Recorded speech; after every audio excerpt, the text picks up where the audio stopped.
Good morning. Good morning. Good afternoon. Good evening. Let's start with just taking a few nice, slow, deep breaths and fully arrive. Just join me as we wait for everyone to come in and be present together.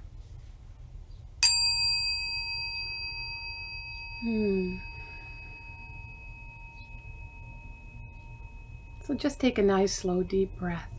Maybe it's the deepest one you've taken today. Maybe it's the first conscious one you've taken today.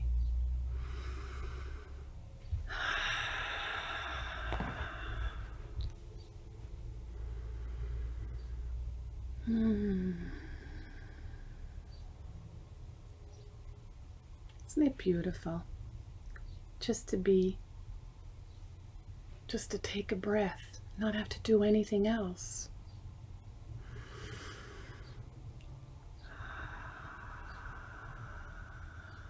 And just let your body feel that breath as you continue to arrive and be more present. Feeling your whole body breathe.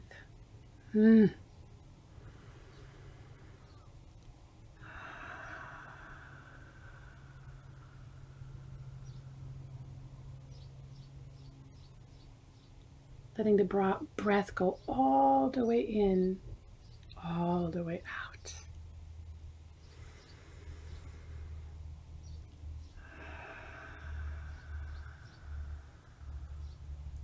Yes, yes.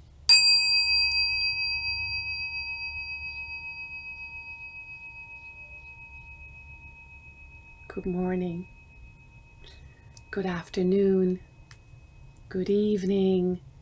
Whenever you're watching this, wherever you're watching it from, I'm finding out that we have people from outside this country, outside the state, and so it's really wonderful as a way to be together. And this rebroadcasts, so it happens over and over and over again all through the week. So the theme for the month is mindfulness for mavericks. And the topic today is pay attention to your intention. That comes from an old famous saying that I've known forever. I think it was by James Redfield, but I've heard Reverend Michael Beckwith say it. I've heard Tony Robbins say it. Where attention goes, energy flows. Where attention goes, energy flows. Where intention goes, energy flows. So today I want to talk about noticing where your attention goes. Noticing where your attention goes. And then to notice what that says, what that does, and then make a choice. Maybe make a new choice. Be responsible, responding. So my name is Frankie Timmers, and I'm the Spiritual Director of Center for Spiritual Living Morristown in Morristown, New Jersey. We have a website. It's www.cslmorristown.org. It's a great way to check and see what's going on, and I will share some things that are happening at the center that are new. And I would love for you to make a comment, ask a question that I will use for future broadcasts. Put the bubbles in there, share this with others, tag someone that you think could really use some spiritual inspiration. Always invite others. When you see the post for the topic, share it with others, maybe on your wall. So today I want to start with an announcement that we've sent out to everybody on our email list. And if you would like to be on our email list and you're not yet, you haven't received this, then please do so by emailing us or checking out our website. Email is office@cslmorristown.org. Dear members and friends of Center for Spiritual Living Morristown, we would like you to know that the Leadership Council is discussing possibilities for reopening our center as the transmission of the COVID-19 infection is decreasing. We can say for sure that we will not be opening in June. However, we will let you know our plans are shaping up after Leadership Council meeting this coming Thursday, every first and every third Thursday of the month. Sunday celebrations, meetings, and other activities will continue on live streaming even when the center opens, and I'll tell you more what those are later. Our decisions are based on government and public health advice, guidance from Centers for Spiritual Living Home Office, observations and reports from other faith-based centers that are opening or will be opening, and our insurance company, Church Mutual, and of course, your safety and well-being. That is our greatest priority. We hope you're well, and please be sure to reach out to us if there's anything else we can do for you, and that's from our Leadership Council. So today I want to talk about paying attention to our intention. And I'm going to start by talking about attention, and then intention, and then action, because they truly are the triangle that meet together and create space for movement and shifts. The attention is about our awareness. The intention is about clarity, having clarity. And action is about what is mine to do, what is mine to be. And so listen up. I have been talking about how all structures are breaking down. This has been happening for a while.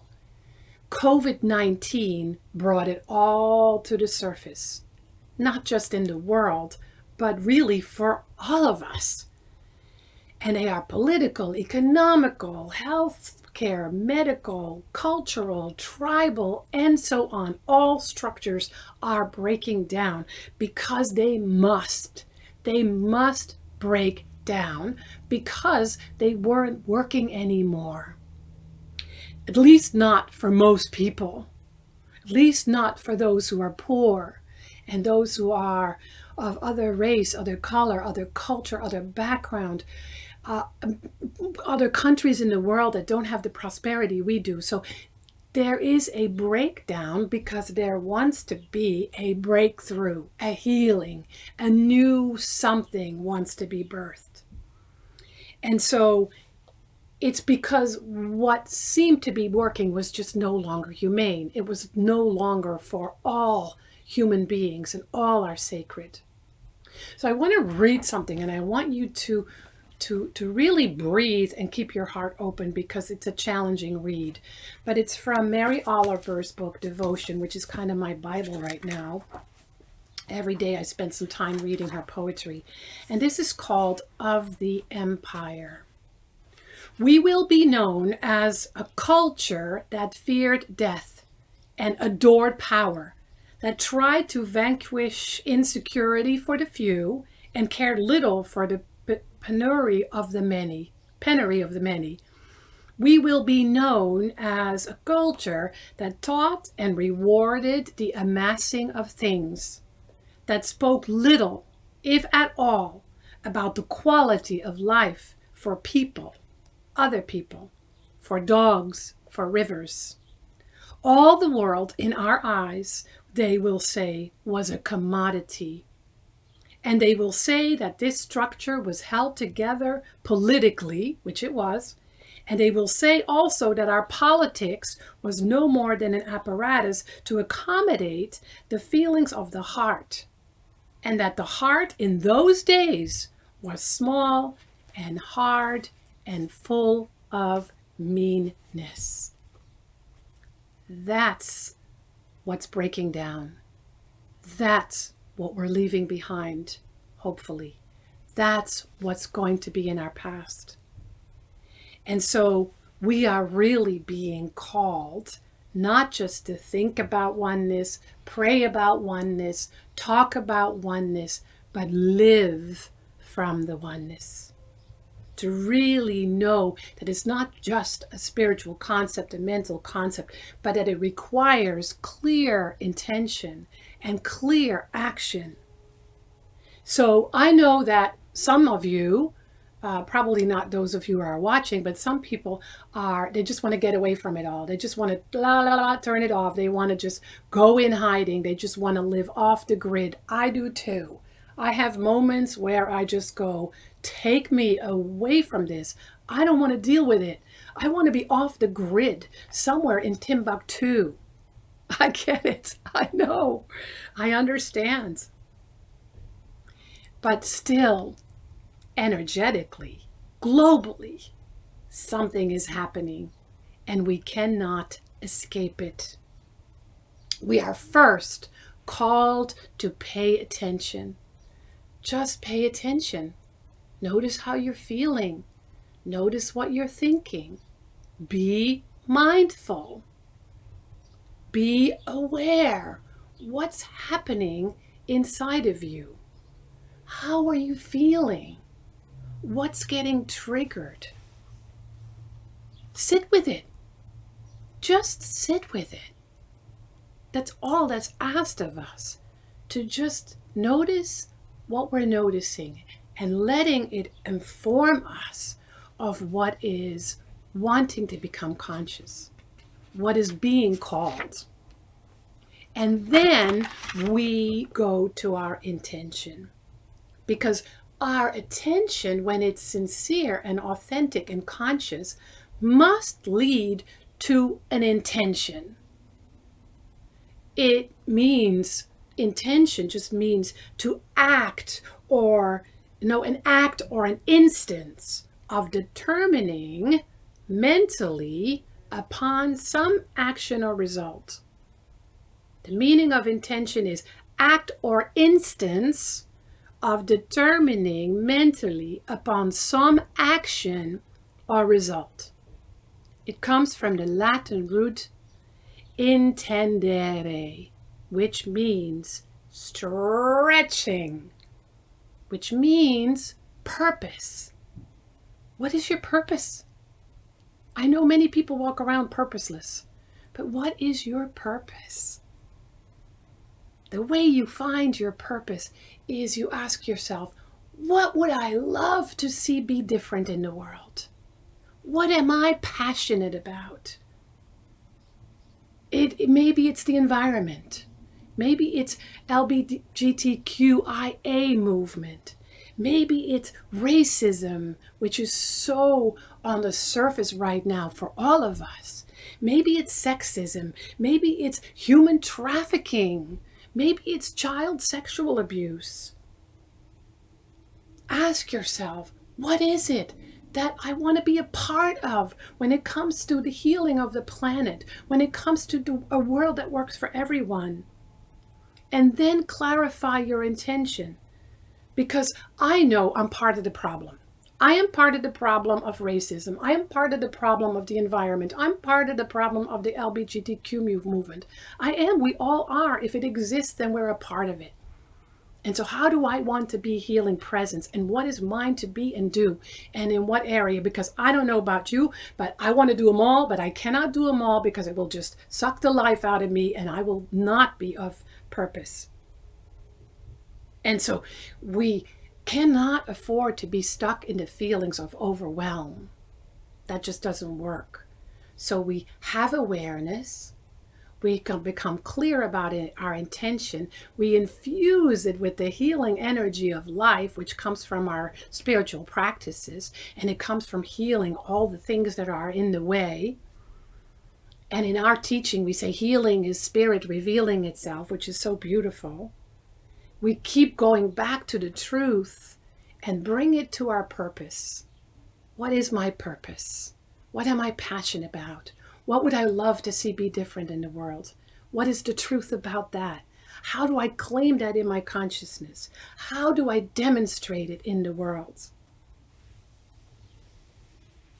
And so for me, because I am conflicted, I really am, with all the things happening in the world, because my heart just is breaking of all the suffering. But I also know what's most important to me, and it feels inclusive to me. I'm very passionate about the environment. Some of you know this. I love our Mother Earth, and it breaks my heart how we have try to destroy her, how much she is suffering, and as a result, all the isms, right, that come from that. And so my passion is to reverse ecocide, or as some say, omnicide. And I do my part, and I know it's probably never enough because there's always more to do. But I do my part in recycling and not using as much plastic, which is a little harder now with the quarantine and COVID-19. Do my part in being a conscious consumer and not consuming things that have poison in them, so that I don't destroy the earth, and again, to the best of my ability. And so I also make an effort to be in nature as much as possible. And it's a spiritual practice for me. So the other day I went to my favorite spot in the area, which is Rutgers Gardens in North Brunswick. It's a magical place. And I found a back way in that is closer to our home. And when I entered, there was a sign, so somebody figured out that was an entrance, and it said it was closed on Fridays. It was Friday. I went in anyway, and it was so peaceful and so quiet. I saw no one.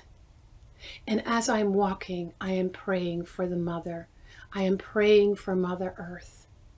And all of a sudden, I noticed that had an effect, that she responded, and that in her response, she gave back and offered healing for me, which I needed in that moment because my heart was so breaking. And so then I experienced a Holy Communion with the warm wood, which might be in your yard, taking over, and the garlic mustard, which I pick and eat in my salads. Yummy. And the mulberry tree, I noticed, that is loaded with mulberries that are getting ripe. And I saw 2 chipmunks that were sitting completely still and not moving. So I stood there and prayed with them until they moved. And the deer that caught me and froze. And I stood there and I experienced Holy Communion. And so I know that when the red-winged blackbird flies over my head, she's reminding me that we are experiencing the sacred in every moment, that it's available in every moment, and it's connected to our purpose. And so these are the reminders that all life is sacred. All life, every human being, every plant, every animal, every action, every aspect of life, and that our spiritual practice is to find the sacred in it and to live from it and to clear what's in the way. We're here to remember that. So my second and last poem by Mary Oliver, called Mornings at Blackwater. For years, every morning, I drank from Blackwater Pond. It was flavored with oak leaves and also, no doubt, the feet of ducks. And always it assuaged me from the dry bowl of the very far past. What I want to say is that the past is the past, and the present is what your life is. And you are capable of choosing what that will be, darling citizen. So come to the pond, or the river of your imagination, or the harbor of your longing, and put your lips to the world and live your life. And so the next action, it's sometimes missing when we're on a spiritual path, but it's treat and move your feet, right? Treat is our word for affirmative prayer. It's using mind, body, soul, heart, spirit, all connected, and live our purpose from that. It's acting instead of reacting.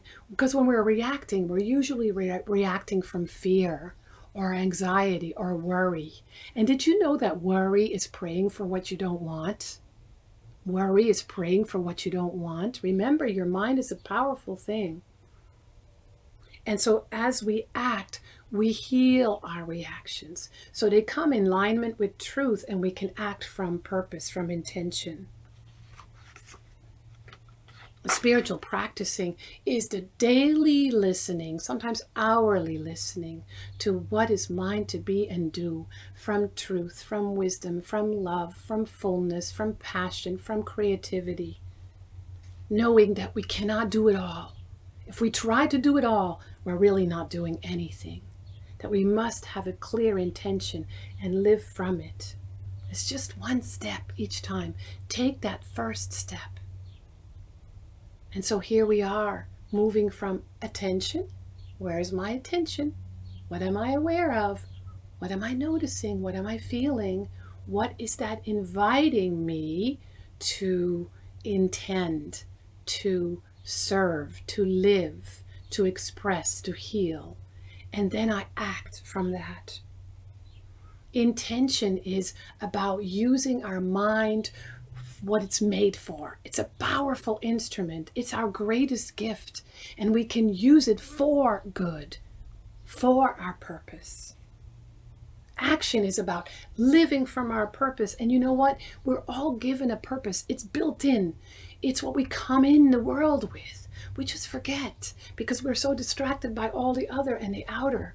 And we're living from our woundedness. And so living from the truth and from our wholeness, which is our work, to remember we are whole and live from it, is urgent right now. That's the breaking down of the structure, the urgency of living from our sacred nature, living in a sacred manner, living our sacred purpose.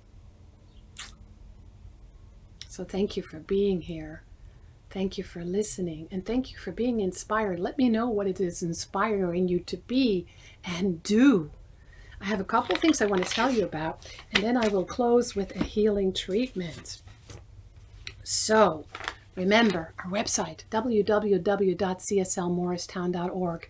Lots of goodies in there and our events, as well as an opportunity to give. If you'd like to support what we're doing so we can support even more people, please give. We welcome your generosity. My email is Dr. Frankie, drfrankie at cslmorristown.org. If you want to get in touch with me, you can find us on Twitter, Facebook, Meetups, Instagram. We're doing our best to have a greater presence there. And we would like you to visit us on Wednesday nights when I do Spirit Tea Time from 6:30 to 8 Jersey time. And if you don't know about this, you might want to get our emails, or you might just want to send me a message. I don't do Facebook message, but just send in the comments or email me. We have 2 new things coming up. The beautiful Jean Lee and Kat Roman, I don't know if this shows in mirror, are doing a mandala and meditation via Zoom on Thursday, July 9th from 6:30 to 8:30. It's going to be a wonderful mandala art healing workshop, and we'll be sending the email out. And I created something brand new. This is the first time you'll probably hear of it, called Flourishing. It is a new program that starts on Wednesday, July 15th, and will go on for 5 weeks. And it's about more effortlessly returning to the ancient wisdom practices of abundance, the ancient wisdom principles of abundance, in a way that really allows us to be more aware of what we're here to be and do and live. So let's close with a treatment, a healing treatment, a spiritual mind treatment, our affirmative prayer. So right here, right now, I open my mind and heart to the truth within me. And when I say I, my, me, it's simply this presence of spirit in each and every one of us. As I open myself to the power of spirit within, which is fully formed in me, I become more aware of what I love. I become more aware of what I'm passionate about. I become more aware of what I would love to do in the world to make a difference, whether that is noticed or not. but it comes from the fullness of my heart, and it comes from my own purpose that is connected to my own soul, which is a unique experience of the divine. Today, I am infused with strength, courage, light, love, wisdom, clarity, intention to live that purpose in only the way I can as an individualized expression. And I trust that at the same time, whatever is in the way is dissolved because it has no true foundation. It just crumbles in the presence of truth. And I'm so excited because I know I'm alive today in this era because I have a gift to share with the world. And if I forget what that is, I simply reach out to somebody that will remind me, whether it's a practitioner or a minister or a book or a friend or my dog or my cat or Mother Nature, because so much around me is reminding me that love is all there is and that I am an instrument of love, and this love is powerful. It's healing. It can change the world starting right here and right now. So with all gratitude and blessedness, I turn this word over to the universal law, which knows how to demonstrate it for my highest and best. And I celebrate the spiritual community all over the planet that I'm a part of, whether I know it or not. I take it in my heart as fuel to live my greatest life yet to be and my deepest purpose. And so it is.